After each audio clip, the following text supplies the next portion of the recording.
भैया बहन एक नाच गीत लिया है, अच्छा लगा तो लाइक और सब्सक्राइब कर दीजिए। बहिया पर लिख के अपना नाम पिया विदेशवा गईले, बहिया पर लिख के अपना नाम पिया विदेशवा गईले।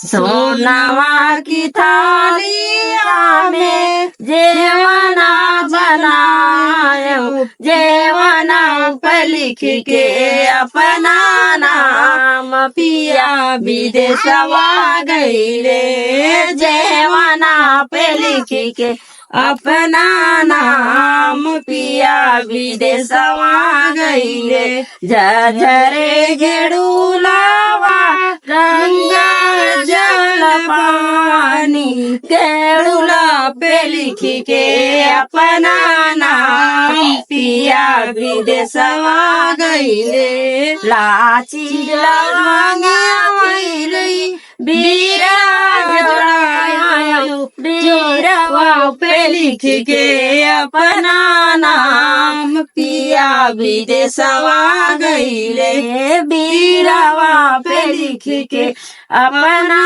नाम पिया विदेशवा गईले। फूल हजारी का से जिया लगायो, तकिया पे लिख के अपना नाम पिया विदेशवा गईले, तकिया पे लिख के अपना नाम पिया विदेशवा गईले। बहिया पे लिख के अपना नाम पिया विदेशवा गईले।